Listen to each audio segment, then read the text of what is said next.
Olá, seja muito bem-vindo, seja muito bem-vinda a mais esse episódio do Pode Sim.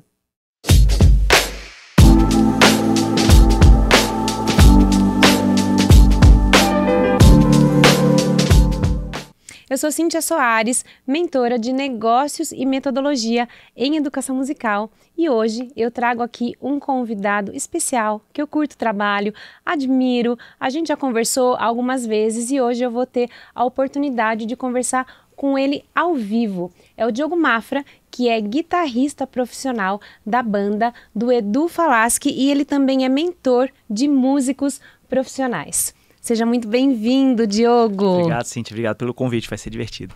Muito, muito mesmo. Olha, e o nosso podcast hoje a gente vai tomar café.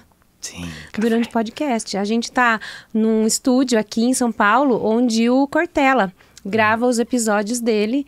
E segundo ele, esse é o melhor café da região de São Paulo e a gente vai degustar. A gente ia tomar água, mas como ele falou que o Cortella falou que era o melhor, então eu falei, então a gente tem que provar esse café, né? Com certeza. E a gente vai ter aqui esse bate-papo com café, com água.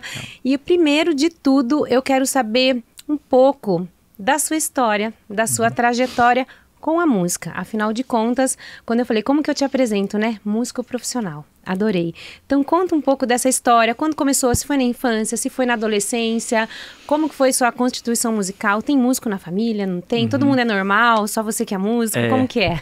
Legal.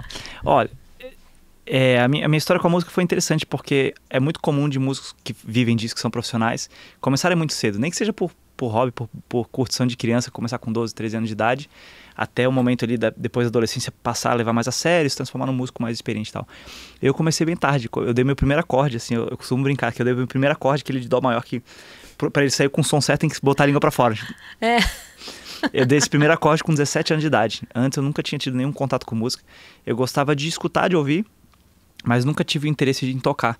E na minha família, de músico, só tem o meu primo, que ele é cantor, e a gente conviveu até, sei lá, até eu tenho uns 10, 11 anos de idade, depois ele é um pouco mais velho, então ele é um pouco mais velho, ele já com 16, 17 anos ele já saiu de casa para viver de música, foi cantar em banda de baile e tudo, e a gente perdeu o contato e ficou, a única história que eu ouvia da família era, o meu primo que canta bem Guns N' Roses, era só isso que eu ouvia, né? O nome dele é Alírio Neto, inclusive, muita gente pode conhecer, porque ele é um cantor hoje em dia referência no Brasil e no mundo, né? Ele canta no... não sei se você conhece, mas tem um cover oficial de Queen, que é produzido pelo próprio Queen, que é o Queen Extravaganza. Que é a própria banda do Queen que criou essa banda oficial de cover, né? E ele é cantor do Queen Extravaganza. Show. Então, e ele hoje em dia mora na Europa, tudo.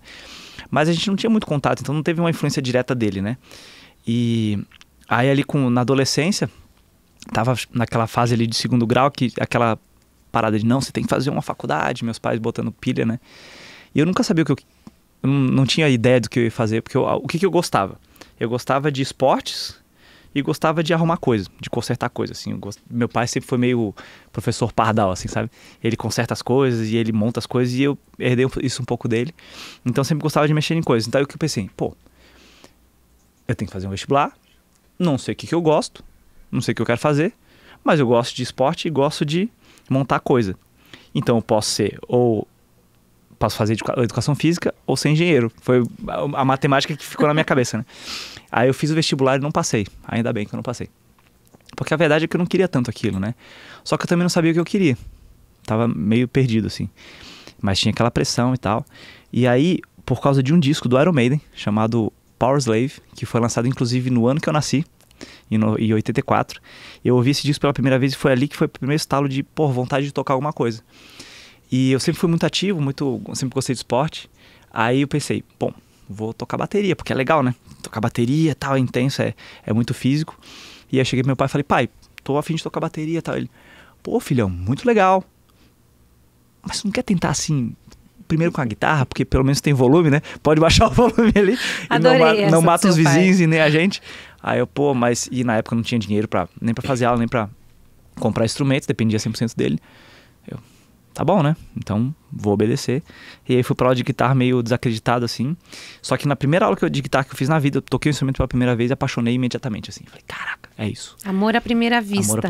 Amor à primeira tocada. Primeira tocada. E, obviamente, não toquei nada, né? Só fiz barulho ali, mas falei, cara, é isso aqui que eu vou fazer. E aí meu foco mudou pra guitarra. E você tinha quantos anos? 17 anos. Show. 17 anos. E aí eu apaixonei imediatamente e aí eu não sei explicar. Só bateu um estalo na minha cabeça e falei assim, é isso que eu vou fazer. Vou ser guitarrista profissional. E isso ficou na minha cabeça desde aquele dia. Obviamente, quando eu falei com meu pai, ele não ficou tão feliz assim. Ele também não falou pra eu não fazer, mas ele falou assim, olha, pô, legal isso. Vai, estuda, pratica, mas, pô, faz uma faculdade, um concurso pra você ter estabilidade e você toca guitarra nas horas vagas, né? Essa era que é a parada. E eu falei, não é isso. Não é sobre tocar guitarra, é sobre viver a minha vida fazendo só o que eu quero, só o que eu amo. E aí, nesse momento, eu fui um pouco teimoso e segui essa parada, assim, né? E aí, isso tinha 17 anos. Aí, ali um pouco, eu já tinha uns 18 anos, mais ou menos. O meu primo, que é esse cantor, ele tava no México fazendo um musical do Jesus Cristo Superstar, lá no México, que era um musical. E ele era Jesus, inclusive, né? Ele era o personagem principal. Qualquer coincidência, qualquer semelhança é mera coincidência? Sei Tem alguma lá. coisa a ver? O cabelo? Inspiração nele ou não? Não. Não? É porque o roqueiro gosta de cabelo comprido, né? Depois a gente fala mais sobre isso. E aí ele tava voltando do México, porque tinha acabado a temporada de 2 anos que ele ficou lá. E ele tava estabilizado em Brasília, antes de ir pro México. Só que como ele tava voltando do México e ficou 2 anos fora, ele foi passar um tempo em Floripa. Passou alguns meses lá. E aí, nessa época, eu já tava tocando, já tava gostando de rock, então a gente se reaproximou por conta disso. E aí, eu até fiz aula de canto com ele, porque eu queria estar mais perto. Aí toda vez que eu ia fazer aula de canto na casa dele, eu levava um monte de CD virgem, lembra disso? Lembro. E aí eu falava, cara, o que você tem no computador que eu posso copiar? Eu queria copiar tudo de música, que eu queria conhecer tudo. E aí ele me deu algumas aulas e tal. E nessa convivência rápida que a gente teve naqueles meses, ele ficou sabendo que eu tocava. Inclusive tem uma história interessante, olha só. Conta. Tem uma cidade que é pertinho ali de Florianópolis, que chama Santo Amaro da Imperatriz. Não sei se você já ouviu falar. Não. É uma parte mais pro interior ali de Floripa, mas não é tão longe. Você pega o carro, você anda 40 minutos e tá lá. E lá eles têm um festival de bandas, que é tipo um concurso de bandas, que você se inscrevia, uma banda amadora. E aí quem ganhasse o festival ganhava tipo uma gravação profissional e mais sei lá, umas caixas de cerveja, um negócio assim.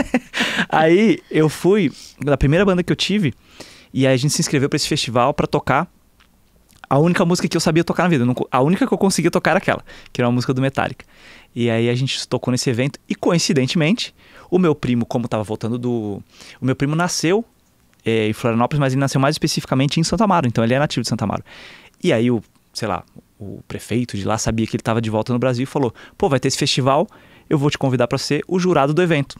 Então ele foi jurado desse evento, que foi o primeiro dia que eu subi no palco na minha vida. Foi tocando a única música que eu sabia tocar. Aí, resumo da ópera, a gente tocou no primeiro dia e a gente foi pra final. Só que a gente só foi pra final porque o meu primo tava lá, ele ficou cutucando os outros jogadores. Pô, essa banda é boa aí, ó, dá uma nota boa pra eles. Então rolou um nepotismo ali. E aí a gente foi pra final por causa disso. Aí nesse mesmo dia ele me puxou assim, ó, eu ajudei vocês a passarem pra final, mas a verdade é, a banda é muito ruim. Que a gente é muito papo reto, né? Aí pois é, né, a gente tá começando. E então foi bem curioso isso. Mas ele percebeu que eu tava levando aquilo a sério, eu queria aquilo de verdade. E o meu primo ele é muito zoeiro, assim, muito papo reto também. Aí ele falou assim, ele fala meio assim, né? Vem cá, esse é um negócio com a guitarra aí. Você tá levando isso a sério ou você vai ficar só de piruagem com esse negócio na mão? Né? Ele falou desse jeito assim. Eu falei, não, cara, eu quero ser guitarrista profissional, eu vou viver disso. Ele assim, então tá bom. Então eu vou voltar pra Brasília, vou me ajeitar lá, vou falar com a galera que eu conheço lá, tem um amigo que tem uma escola de música lá, e você vai pra lá morar comigo, a gente vai rachar apartamento. Não vou pagar suas contas, não sou teu pai, mas pelo menos lá eu vou te botar num ambiente onde você vai estar lidando com a galera da casca grossa, que já tem mais experiência, tanto na parte musical quanto na parte de carreira mesmo, né? E lá você vai virar homem. E aí, o que você acha? Eu falei, na hora, top, vambora. Você tinha quantos anos? Eu tinha de 18 para 19 anos. E aí foi alguns meses até tudo isso se ajeitar. E aí o dono dessa escola de música que ele dava aula, que era parceiro de banda dele, também chama Marcelo Barbosa, que ele tem uma escola de música lá até hoje, inclusive. Tá. E aí o Marcelo topou a parada, aí a gente se conheceu também. E aí eu fui para Brasília, trabalhando na escola de música do Marcelo. Eu trabalhava como recepcionista ali. E como eu ganhava muito pouco, ganhava um salário mínimo, na época era R$350 mais ou menos. E eu já pagava uma parte do aluguel, a gente dividia, eu e meu primo. Então não sobrava dinheiro para nada, né? Mas aí o Marcelo me deu bolsa de estudos para eu estudar com ele. Ele falou, cara, você vai estudar comigo, você não vai precisar pagar nada. O pagamento é dedicação. Você vai ter que se dedicar, mano. Porque tem gente que vai querer seu lugar ali. Eu falei, não, beleza, é isso que eu quero. Então ele foi meu professor durante muitos anos, sem me cobrar nada. E eu trabalhei na escola dele. Então, se for parar pra pensar, né, Cíntia? Ele foi meu primeiro mentor, né? Eu ia falar isso. Tô esperando você acabar de concluir, porque esse cara foi seu primeiro mentor. Um cara que te desafiou. E ao mesmo tempo que ele te desafiou, ele te deu a mão e te mostrou a trilha, o caminho aonde você tinha que chegar. Exatamente. E como eu fui pra lá já com essa visão de levar essa parada a sério, claro, quando eu cheguei em Brasília eu ainda tinha cabeça de moleque, assim, tava imaturo ainda. E aí aconteceu uma coisa num dia, que eu sempre, quando eu conto essa história, eu sempre conto que esse foi o dia que virou a chave. Eu trabalhava de recepcionista da escola, e aí no sábado, era aniversário da namorada, que hoje é a esposa, né, de um dos professores da escola, o Marcelo Bubi, que era um, cara, ele é engraçado, negão gigante, assim, careca, judoca, faixa preta, você olha pra ele e fica com medo, mas ele é um dos caras mais doces que eu já conheci na minha vida, é um fofo. Aí ele falou, Diogo, vai ter aniversário da Suzy no sábado lá, vamos fazer um churrasco, bora lá? Pô, bora. Eu ia trabalhar até meio-dia, depois eu pegava carona com a galera e ia pro churrasco. E foi isso que eu fiz. Só que uma semana depois tinha a apresentação da escola, e como eu era aluno da escola, eu ia tocar uma música até desafiadora, uma música instrumental de guitarra e tal. Como eu já tava tocando um pouco melhor. E aí fui pro churrasco. Aí tava lá tomando cerveja, comendo churrasco, tomando banho de piscina, aquela coisa, sábado, né? E aí o Barbosa, o Marcelo, ele foi pro churrasco, porque ele também era amigo da galera, só que ele chegou tipo quase 7 da noite. Aí ele, e aí tal, ele trouxe uma sacola lá com as coisas e tal. E a gente começou a conversar assim, encostado numa parede de tijolinho. E aí, Diogo, como é que tá as coisas? Eu falei, Barbosa, você chegou tarde, pô. Tamo aqui desde cedo. Ele, tinha umas coisas pra fazer, cara, só consegui vir agora. Eu, beleza, né? Pô, mas você perdeu o dia de piscina aí, porque já tá escurecendo. Ele, de boa e tal. E aí, você, e a música da audição lá de semana que vem tá legal lá? Eu falei, tá rolando já tirei a música, mas tem umas partes que tá meio suja, tem que limpar, tem que melhorar ainda. Mas vai rolar. Aí ele olhou pra mim assim, e você tá aqui? Tomando cerveja? Aí aquilo foi tipo... Mentor, tapa na né? orelha, assim. Aí eu, caraca. Na hora eu fiquei um pouco irritado. Tipo, pá, merda, pô. Tô aqui. Trabalhei a semana inteira. Sábado tô curtindo aqui no aniversário dos amigos. Aí depois caiu a ficha. Puta, peraí. Não é que tá certo? Porque eu não tô em Brasília pra tomar cerveja. Eu não vim pra Brasília pra fazer churrasco. Eu vim pra ser o músico que eu queria ser. Então talvez ele esteja certo. Talvez se a música não tiver 100%, eu nem deveria estar aqui. Devia estar em casa estudando. Aí foi nesse dia que virou essa chave da minha cabeça. Sacou? E eu pensei, então eu acho que para chegar no nível que eu quero, tanto de técnica quanto de músico mesmo, na minha carreira, eu tenho que fazer escolhas diferentes. E a partir daí eu comecei a escolher diferente. E aí depois dessa virada de chave, esse contato que eu passei a ter com o Marcelo, e eu era hold dele também, então todas as bandas que ele tocava eu trabalhava, e todos eram músicos muito mais experientes do que eu. E aí, quando me caiu essa ficha, eu pensei, cara, eu tô no ambiente perfeito de aprender muito rápido, porque eu tô lidando com a galera casca grossa, né? Aí eu comecei a ficar atento pra tudo que acontecia, tudo. Passagem de som, o jeito de lidar com o contratante, como falava com a equipe, como passava som, como tocava, como lidava com o público, como negociava cachê, tudo isso eu ficava de perto de olho. E como a gente era muito amigo, tanto eu como o Marcelo e com os outros integrantes da banda também, eu tinha abertura de perguntar. Então às vezes eu via um negócio no show assim, cara, interessante. Aí chegava pro André, que era o cantor, André, naquela hora rolou isso aqui, tal, no show, por que isso aqui? Não, porque é assim, porque daí é o seguinte, cara, você tem que ir pro público. Tá na lista de música, só que se o público, você toca um reggae, a galera tá curtindo, depois você muda pra um rock, a galera baixa a bola, opa, volta pro reggae, se lasque o repertório. Aí eu, interessante, então você fica de olho no então eu fui aprendendo isso, não testando ou fazendo, foi observando os caras que tinham muito mais experiência que eu. Então eu adotei essa mentalidade de aprender em todos os pequenos momentos que eu poderia lidando com aquilo. Então aquilo foi uma escola brutal pra mim. Então o dia que eu subi num palco pra tocar profissionalmente pela primeira vez, eu já tinha um monte de experiência que eu peguei deles, entende? E foi uma escola muito massa, assim. Eu acho que... E eu tenho certeza que se não tivesse tomado aquele tapa na orelha, essa virada de chave não teria acontecido. Então foi aí que foi o início da minha trajetória de mudar a minha mentalidade que me fez crescer muito, né? Com certeza. E a sua humildade, inteligência de querer mudar e ouvir aquilo. Porque muitas vezes a gente toma um chão, ouve algo de alguém que você sabe que faz sentido, mas você muitas vezes não tem a humildade de falar, realmente, eu vou fazer isso que a pessoa está falando. E pessoas prepotentes são assim, né? Não aceitam. Às vezes a gente encontra mentorados assim, né? Tem. Que não aceitam o que a gente está falando. E se a pessoa já trilhou esse caminho, já sabe, poxa, cara, aprende com ela. Né? E faz diferente para sua história ser diferente. Outra coisa que me veio à mente também, você contando essa história, foi que nós somos a média das 5 pessoas que a gente mais convive. Verdade. Então, quem são as pessoas que você quer conviver mais, estar mais junto, interagir mais, né? Então, é o que você falou, ao invés de eu estar nesse churrasco com todo mundo ali, eu tinha que estar com pessoas que iam me fazer crescer, que iam me dar um norte e que iam realmente me levar aonde eu queria estar. Que era numa grande banda, num grande palco, que é o que acontece hoje com você. Agora, dali, de onde você parou em Brasília, nesse churrasco e tudo que aconteceu, conta como que foi para ir até hoje, porque também não é um caminho só de vitórias, tem muitos percalços no meio do caminho.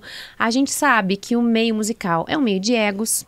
Então, como que administra isso para hoje você estar em grandes palcos, em grandes países, os maiores festivais e numa banda tão expressiva como é a banda que você tá hoje do Edu. Total. E aquela mudança de chave foi importante para eu começar a enxergar as coisas de um jeito diferente, né? E como eu falei, eu passei a tomar decisões de forma diferente. Então eu realmente tinha algumas conversas comigo mesmo, assim. Tipo, pô, tem cinema lá, vamos no cinema hoje. Aí eu parava, eu tinha um planejamento de estudo, sentia que ele durava mais ou menos 5 horas por dia de estudo de guitarra. Aí eu olhava eu comigo mesmo, eu cumpri tudo que eu tinha planejado para estudar hoje?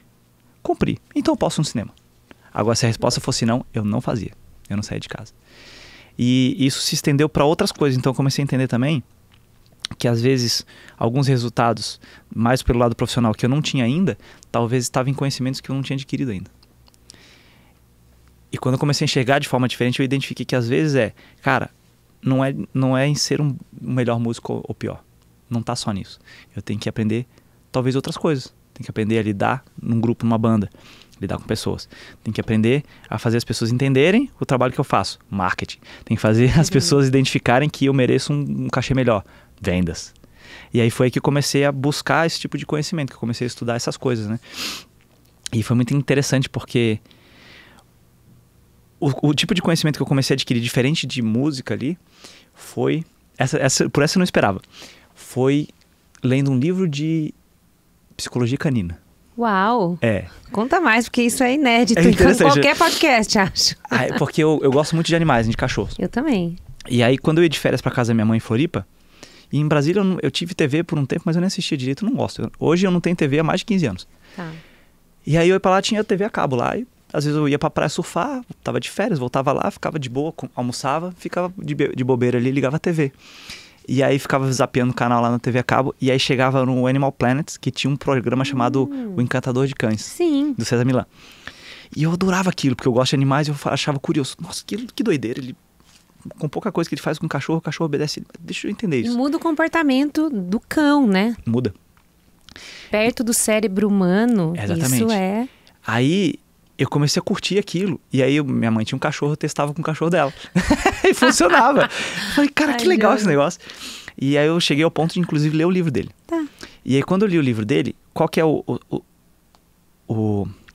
centro de foco que ele usa para lidar com os cachorros? Primeiro identificar que eles não são seres humanos, a linguagem deles é outra. Eles não falam. Então qual que é a linguagem do cachorro? Energia e linguagem corporal. Aí eu, interessante. E aí, eu lendo o livro, que ele falava de a sua energia quando lidar com o animal e a sua linguagem corporal, na hora de dar os comandos para ele, mudam a reação dele, porque essa é a única linguagem que ele entende. Ele não entende palavras, certo? Só que o jeito que você fala, isso ele identifica. Então, eu inclusive já testei, Cíntia, de às vezes dar comando para cachorro sem palavras. Eu só mudava a intenção da voz. Então eu inventava uma palavra que não existia. Então não era senta, era qualquer coisa que eu inventava. Tá. Eu inventava a palavra. Só pra ver se era isso mesmo. Pô, será que é realmente a intensidade da palavra? E funcionava. Tá. Então eles não entendem palavras, eles entendem energia e linguagem corporal. Aí eu lendo o livro, começou a fazer muito sentido, comecei a testar e funcionou. Aí um dia eu parei assim. Peraí, O cachorro é um animal. O ser humano também é um animal. Será que isso funciona para seres humanos? Aí eu comecei a testar com seres humanos. Tanto com outros, quanto comigo mesmo. Cara, não é que funcionou? Aí eu falei, cara, que doideira, isso aqui é interessante. Aí a partir disso, então por isso que isso tudo surgiu da psicologia canina. Aí eu me fiquei mais fascinado por isso e fui estudar linguagem corporal. De linguagem corporal, eu estudei linguagem corporal, aí depois eu fui estudar microexpressões faciais, depois fui estudar comportamento humano. Isso me ajudou a saber como lidar com pessoas. Sim. E eu comecei a usar isso no meu dia a dia do trabalho. E tudo começou a mudar. O jeito que eu conseguia lidar com as pessoas, na hora de negociar as coisas, na hora de resolver problema, na hora de fazer com que, sei lá, rolasse um trabalho em equipe ali. E aí comecei a ter melhores resultados diante disso. E aí isso se estendeu, né? Aí disso foi pra, preciso aprender vendas, preciso aprender marketing. E nas vendas, o comportamento faz toda a diferença, o comportamento humano faz toda a diferença. E começou por isso, por causa de um livro de psicologia canina. Adorei. Agora, já que você está falando de vendas, de marketing, enfim, já vamos mentorar um pouquinho aqui, vamos, pessoal? Bora lá?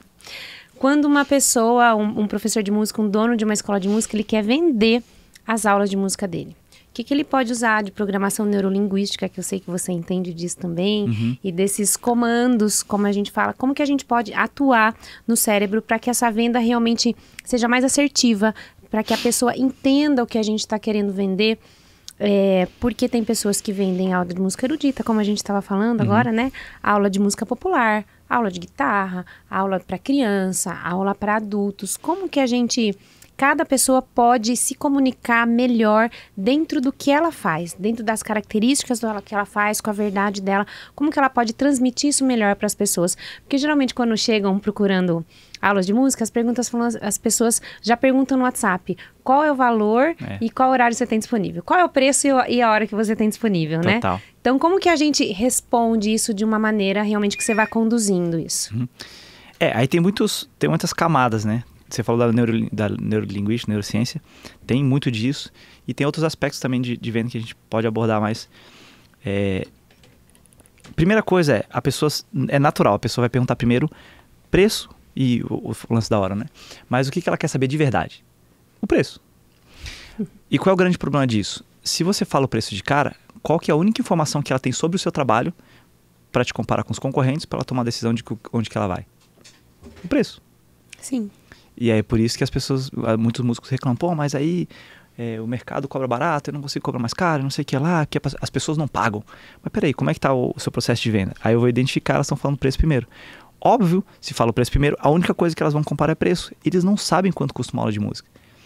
Então, como é que eles vão usar outro parâmetro de comparação a não ser o preço, que é a única informação que eles têm no momento? Sim. Por exemplo, Cintia, você entende de surf? Não. Uma prancha de surf de R$2.000, você acha que é caro ou barato? Eu acho que é barato. Pois é. Por que você acha? Porque você não conhece. Porque eu acho, porque é Entendeu? achismo meu. Porque achismo. eu tenho alguma informação Exatamente. sobre isso. E a sua falta de informação... Porque eu já pensei nos grandes circuitos, no Kelly Slater. Eu falei, bom, então R$2.000 uma prancha de surf é barata. Porque a prancha do Kelly Slater deve ser muito mais do que R$2.000. Mas foi isso que eu pensei, sem ter embasamento nenhum. Exato, porque você não tem muitas informações sobre. Então, como é que você vai comparar? Você não sabe. Então, o nosso cérebro ele é programado para isso, para comparar aquela informação que ele tem com o resto das informações que ele tem. Então, se ele não conhece, falando da prancha, né? Não conhece o formato da prancha, os tipos de prancha que existem, os materiais, qual tipo daquela quilha que é de fibra de carbono ou de fibra normal, qual que é mais eficiente, mais caro, você não sabe.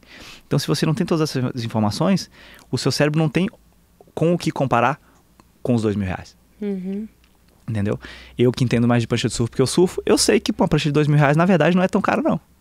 É uma prancha é uma prancha boa numa média boa de preço. Tá, mediana. Uma prancha de R$1.500 é uma prancha muito boa. Tá. Entende? Mas o Kelly Slater não usa essa prancha. Nem lascando. Não, nunca, jamais. Porque ele tá no outro nível também. Sim.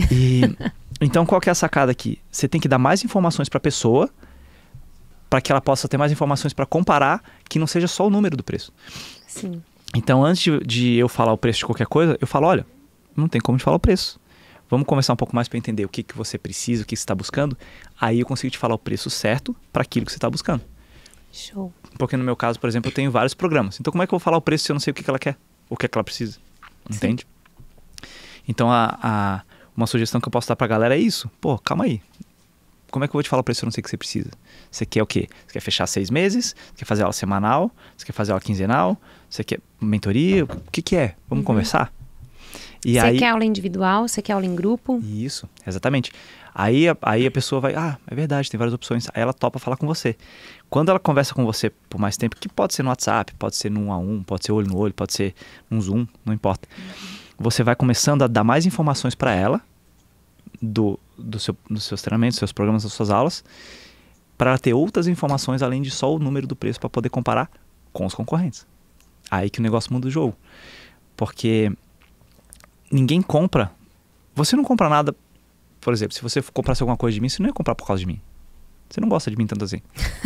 Você gosta de você tanto assim. Exatamente. Então, a você gente compraria... precisa saber o que eu preciso para saber o que eu vou comprar. Entendeu? Você compra alguma coisa de uma pessoa, não por causa dela, mas pelo que o programa dela ou o produto dela vai fazer para você. Então, numa ligação como essa, num contato como esse de venda, você tem que sempre falar pela perspectiva do cliente e não de você. Fala assim, eu poderia falar, não, porque eu tenho 22 anos, mais de 22 anos como músico profissional, dou aula há mais de 20 anos, eu já estudei em XYZ, já fiz faculdade não sei lá o quê. Tô falando de quem? De mim. Ela não quer saber de mim. Ela quer saber do que todo esse conhecimento que eu tenho vai fazer por ela. Aí o negócio muda o jogo. Entende? Então, se só do professor de música chamar a pessoa para uma conversa, encurtar mesmo o lado humano ali, a conexão, para conversar com o ser humano e não com o robô, e trazer essa perspectiva do que as suas aulas vão fazer pela pessoa, isso já muda o jogo. 99% dos professores de música não sabem fazer isso. Só da pessoa implementar isso, ela já tem condições de cobrar muito mais do que a concorrência. Exatamente. Vamos marcar um horário. Deixa eu entender o que você precisa. Isso. Deixa eu saber como que eu posso te ajudar, porque eu já ajudei centenas de alunos, de famílias a realmente terem o sonho de tocar um instrumento, ou realmente se profissionalizarem, mas eu preciso entender o que você quer. Então me conta para eu entender. Isso é uma maneira ótima de... E tudo que você falou é o quê? Te ajudar, te direcionar, entender o que você precisa. Só a pessoa, não eu.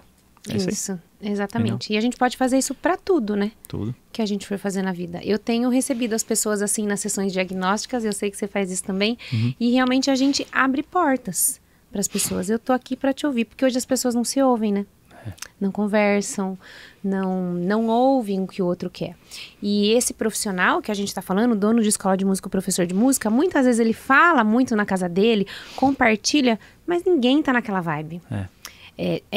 Não é comum terem músicos que a família toda é músico, que essa escola é familiar, ou que já vem, né? Família do Chororó, da Sandy, do Júnior é uma só. Isso não existe em todos os lugares, que todo mundo sabe o que passa. Então, muitas vezes a gente fala com alguém que não é da área. E aí a pessoa fala o que a gente quer ouvir, não o que a gente precisa ouvir, para que a nossa carreira deslanche, para que eu consiga conquistar os meus sonhos com aquilo que eu quero fazer, que é dar aula de música. Sim. Porque é difícil um professor de música mudar de profissão. Ele ama o que faz. Mas há uma diferença entre trabalhar com amor e trabalhar por amor. Interessante. Faz sentido? Faz. Fala mais sobre isso. No podcast é o contrário. Não posso perguntar. É o contrário. Pode. Mas é o seguinte, quando a gente trabalha com amor, a gente pensa muito no outro, muito no aluno, a gente se entrega, faz muito e daí a gente esquece de cobrar. A gente esquece de entregar algo estruturado, esquece de mostrar para ele qual é aquele caminho que o aluno teve com a gente, porque a pessoa só vê... Se você pega um aluno que toca do zero, qualquer idade que ele tenha, ele começa hoje a aula com você, daqui 3 meses ele vai estar tocando pra caramba, perto do zero que ele tava, né? Ele vai estar tocando pra caramba. Mas você volta e mostra para aquela pessoa, olha o que você tocou na primeira aula, e olha 3 meses depois, 8, 9 aulas depois, como que você tá, como você já progrediu. Claro que tem 1 milhão de coisas para arrumar, mas ali o que você já fez. E música é uma nova habilidade. Tocar um instrumento musical é como aprender uma nova língua, é uma nova habilidade. E você só aprende e apreende isso no seu cérebro quando você pratica. E isso o professor faz muito com amor, mas ele trabalha muito por amor, e daí ele não pensa na carreira. E ele não pensa na recompensa. E ele não pensa na recompensa como carreira, como estrutura de carreira, como estrutura de negócio, como estrutura de metodologia. Outra coisa que acontece também é, eu já sei tudo como eu faço, o passo a passo da trilha que o aluno vai seguir, mas eu não tenho aquela metodologia documentada ali. Aquilo de uma maneira que qualquer pessoa que venha trabalhar comigo consiga fazer aquela metodologia.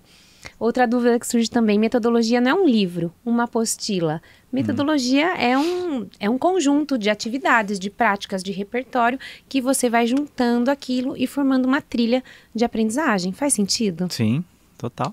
O que você pode falar um pouco mais sobre isso? Do que os seus mentorados trazem? Enfim, da gente conseguir mesmo colaborar com as pessoas, direcionar. Isso que você falou é muito interessante, porque não é todo mundo que tem exatamente os mesmos problemas. Tem muitos problemas que são comuns. Sim. Só que cada um está num momento diferente, né? E é importante ter essa habilidade de você identificar o momento de cada um para customizar o caminho de cada pessoa, né? E ter metodologias de ensino de música é muito legal. Mas você empurrando goela abaixo a mesma metodologia para todo mundo, tá errado, cara. Sim. Sacou? Que nem, sei lá, eu gosto de fazer analogia porque fica fácil de identificar. Sei lá, tem uma amiga minha que vai fazer boxe para poder perder peso. Se o professor ficar enfiando ela na luta, não, você vai sair na porrada com aquela menina. Ela vai embora na segunda aula. Ela fala, eu não quero sair na porrada, eu quero só fazer uma atividade física diferente. Pô, o cara tá enfiando goela abaixo uma metodologia que não é pra ela. E tem professor que faz isso na música. E às vezes o cara, não, cara, só quero tocar Legião Urbana. Não, você vai ter que aprender a ler partitura. Fala, cara, o cara na segunda aula vai embora. Sim. E aí esse professor perdeu uma oportunidade de ensinar a Legião Urbana pra ele, pra depois mostrar o Bob Dylan e falar que se ele aprender partitura ele pode tocar, sei lá, toquinho. Ele pode envolver aquele aluno para ele ir ganhando aos poucos interesse, para tentar, às vezes, gerar interesse nele, aprender uma coisa mais profunda, que a gente que é professor adora, né? E hoje eu dou menos aulas de guitarra, mas eu fazia exatamente isso. Às vezes eu ia conduzindo o aluno para que ele começasse a querer mais, aprender mais profundamente as coisas, só que cada coisa no seu tempo. Então eu não ficava empurrando modos gregos para os meus alunos de guitarra. Eu ia no caminho com ele e era só, curtiu esse solo do Guns N' Roses que você tá fazendo? Curti. Isso aqui é menor harmônica, hein? É diferente, ela é meio árabe, assim, é muito massa. Ele, pô, sério? Aí o cara já ficava curioso, né? E aí dava, sei lá, 2, 3 meses, ele falou assim, professor, aquele negócio de menor harmônica lá, a gente pode aprender? Eu falei, opa, plantei a semente. Só que isso tem que ser feito aos poucos. Então existe uma metodologia, só que ela tem que ser adaptável para cada aluno. Senão você mais espanta do que ajuda o aluno ali, né? Com certeza, eu me identifico com isso, porque eu sempre deixo isso muito público e notório, que eu gosto muito de ser a primeira professora de música dos meus alunos. Eu já te falei isso, inclusive, né, numa sessão. Todos os meus alunos que estão comigo, eu fui a primeira professora de música deles. Eu tenho alunos hoje que são maestros de grandes musicais e de grandes orquestras, e que eu fui a primeira professora de música. Então, eu gosto... Quando eu falo, né, assumir a sua verdade, assumir o posicionamento, eu gosto de deixar essa semente, de despertar o gosto, até pela profissão, que são coisas que quando os meninos eram meus alunos ali com 4, 7 anos, eu nunca imaginei que eles iam ser músicos, eles muito menos, os pais deles muito menos, mas há no trabalho essa paixão pela música, esse amor. Eu tenho uma aluna que hoje é professora de piano. Então, assim, todo esse amor que a gente vai deixando. E esse é um legado que transcende a profissão, transcende o nosso dia a dia ali em sala de aula, e isso vai ecoando para o mundo. É um ecossistema que se cria, porque é você... São seus alunos que levam isso para a família. E não é só família, pai, mãe e filho. São irmãos, família maior. Leva isso para a comunidade escolar. E isso vai ecoando para uma sociedade. Então, a gente vai criando um ecossistema, primeiro, de pessoas educadas musicalmente, que precisa-se muito isso. É uma cultura que não é indispensável. Não. A educação musical, ela não é uma educação periférica. A educação musical, ela é realmente uma educação que se faz necessária e que ela deve estar entre os pilares da educação de qualquer país, de qualquer cultura. Então, quem vai fazer isso somos nós. Nós que vamos fazer isso. E qual o primeiro lugar da gente fazer isso? Não é na televisão, não é para grandes públicos, é para o nosso público, que está ali com a gente. A gente mudar o meio que a gente está inserido. Você já viu um estudo que mostrou que estudar música é a atividade que mais exercita partes diferentes do cérebro ao mesmo tempo? Sim. Já viu isso? Sim. Eu assisti esse documentário, achei genial, assim. Então eles mediram, né, funcionamento, não é, como é que é? As sinapses cerebrais lá, atividade sinapses cerebral, não lembro os nomes, mas eles mediram com a pessoa lendo, praticando esporte, aprendendo uma língua, falando outro idioma, sei lá, várias coisas diferentes e estudando música. Quando a pessoa estudava música, ela acendia várias áreas diferentes do cérebro ao mesmo tempo, num nível muito intenso, que nenhuma das outras atividades era capaz de fazer aquilo. Eu falei, cara, que genial isso aí. Então, a pessoa que aprende música, ela não só aprende arte, aprende um negócio gostoso e divertido. Ela também se desenvolve melhor em outras áreas, porque ela vai ganhando habilidade no cérebro para várias outras coisas que a gente usa no dia a dia do dia a dia. Que seja no outro trabalho, que seja em lidar com pessoas, que seja em estar mais alerta para tudo. Eu achei isso aí é genial, né? Isso aí é inclusive um argumento de vendas que eu uso para as aulas e que eu falo para os mentorados sobre isso. A música é a única atividade que estimula todas as partes do cérebro. Eu fiz fonoaudiologia, então eu tive aula de neuroanatomia na faculdade. Então eu conheci o cérebro de trás para frente. Então assim, todas, em cima, embaixo, direita, esquerda, trás, frente. A música é a única que quando os neurocientistas fazem ali os testes deles, que as sinapses cerebrais vão acendendo aquelas luzinhas azuis. É a única atividade que acende tudo no ser humano. Então, como você não investir em algo que estimula o seu cérebro todo? Que é a música. Não tem outra atividade que faça isso. Então, realmente não é um gasto, não é um custo, é um investimento na educação e na constituição de qualquer pessoa. Agora, e aí, você é guitarrista de uma das maiores bandas do país, fazem shows internacionais, acabou de voltar aí do Japão. Japão e China, vocês foram? Só Japão? Como foi? A gente foi Japão, aí depois a gente voltou, fez México, depois a gente voltou, agora fez Venezuela. Show. E agora estão no Brasil, né? Estão no Brasil. Como sempre. E aí, de repente, você é mentor de guitarrista, guitarrista de uma... Porque tem muitos guitarristas no país, no mundo, mas você é um guitarrista expressivo no meio e na banda que você toca, do Edu. E aí, você é mentor. Como que foi essa transição de carreira? Porque é uma transição de carreira na mesma carreira. Você não deixou de ser músico. Não. Como que foi isso? Aí naquela história que eu contei lá atrás do churrasco, me abriu a mente, né? Tudo começou nesse churrasco. Quem não tava ali, perdeu. Perdeu. Aquilo mudou tudo. E por conta daquilo, eu comecei a olhar para outros lados que eu não olhava antes. E aí eu comecei a estudar neurociência, linguagem corporal, lidar com pessoas, marketing, vendas, negociação, tudo. Eu comecei a estudar todas essas coisas e isso começou a me ajudar na minha carreira pessoal. Eu conseguia me destacar, eu comecei a me destacar mais na cidade que eu morava, que era Brasília, consegui tocar em mais projetos, consegui ganhar mais visibilidade. E isso não foi um acaso. Foi estratégico, porque eu comecei a implementar essas coisas que eu estava aprendendo. E isso fez toda a diferença na minha carreira.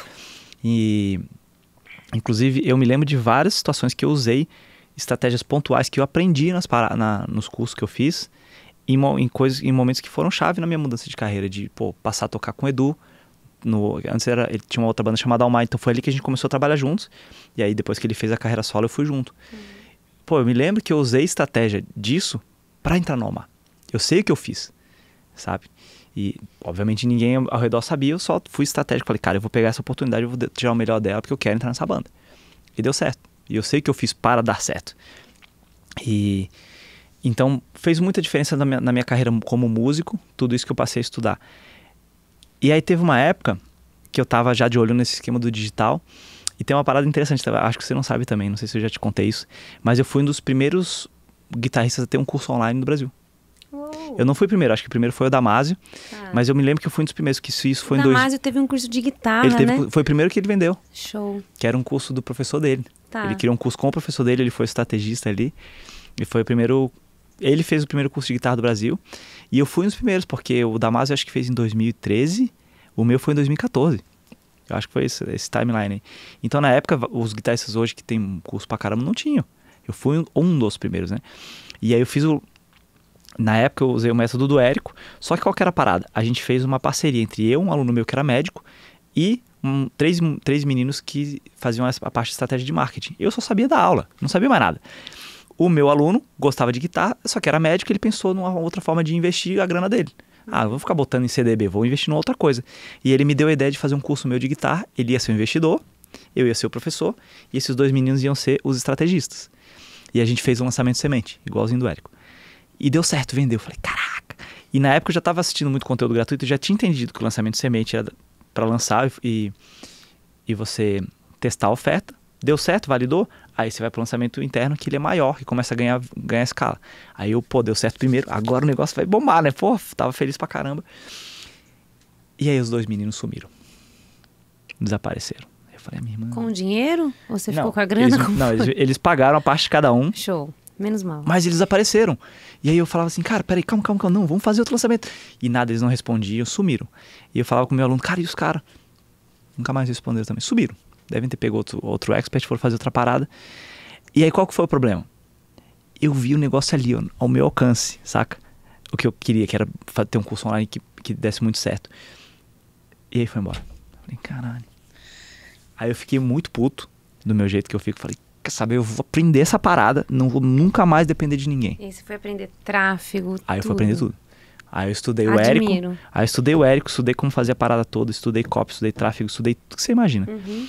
E aí, só que isso demorou alguns anos pra eu ter uma certa maturidade e ter confiança de botar a cara na rua, né?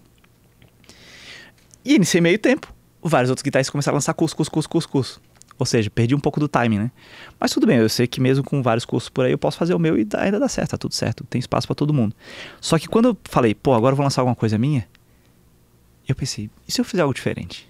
E se eu não focar na parte de música e guitarra e focar na parte de músicos, mais voltado para os outros aspectos que pra mim funcionaram, que eu posso ensinar para as outras pessoas que tocam bem e ainda não tem um resultado legal? Pô, acho que eu vou nessa onda.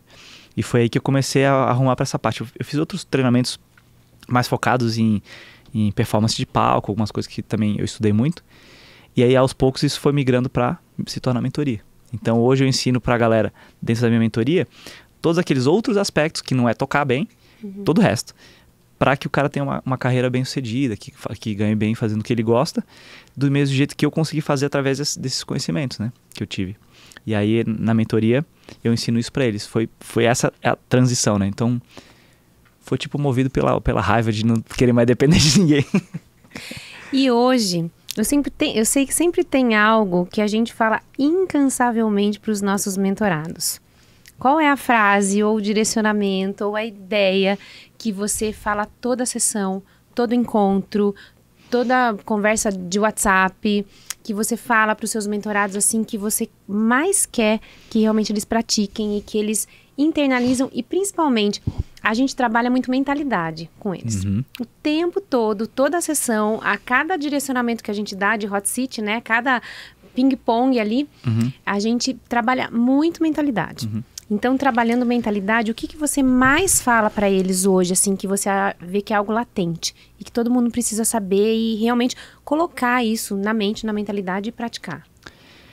Não existe transformação sem ação. Show. Não tem. E às vezes tem a galera que chega assim, pô, Diogo, fiz lá que você falou, cara, mas sei lá, não deu muito certo. Cara, tá tudo bem, parabéns por ter feito. A maioria não faz. Fica no gerúndio, né? Estou planejando, me arrumando, me ajeitando. Eu ando, né? É um monte de ando. Fazendo um monte de ando aí, mas não faz nada.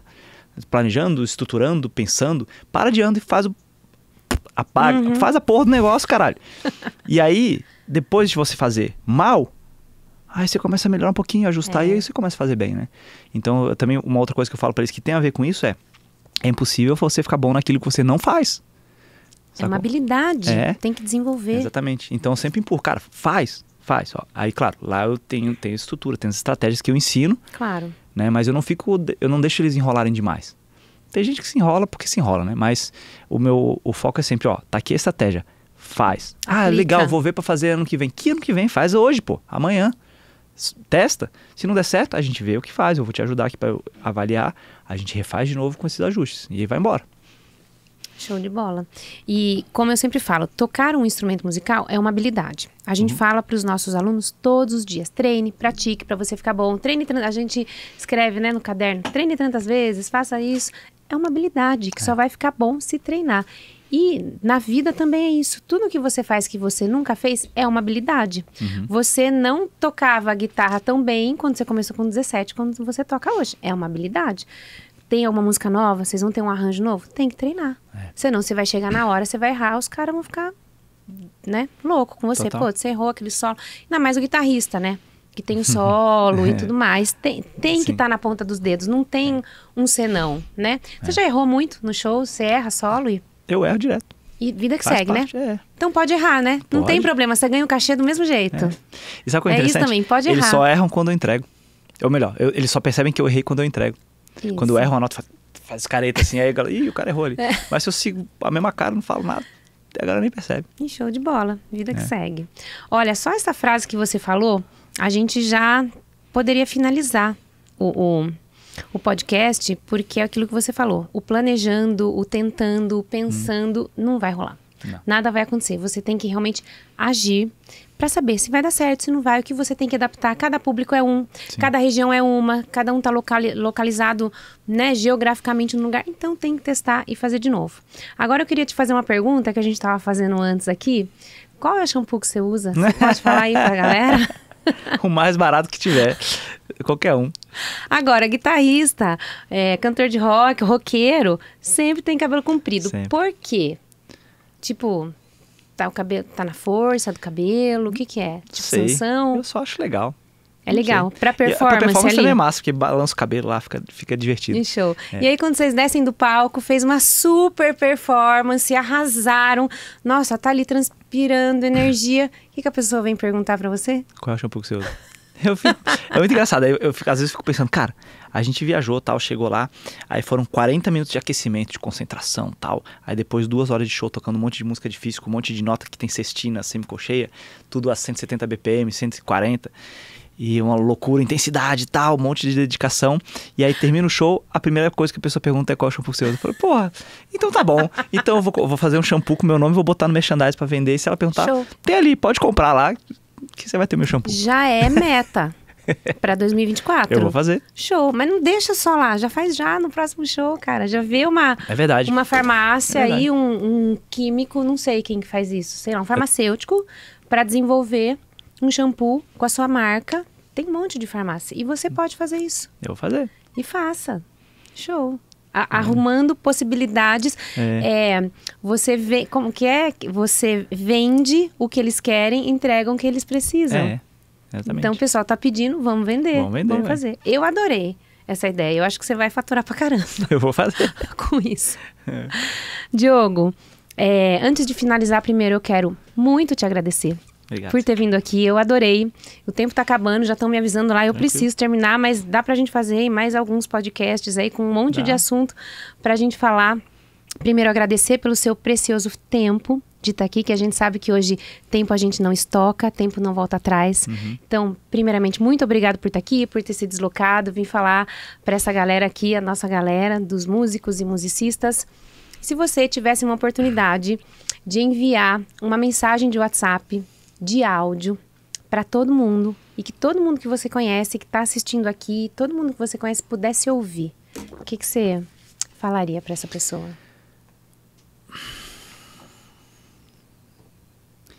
Cuidado quem você ouve.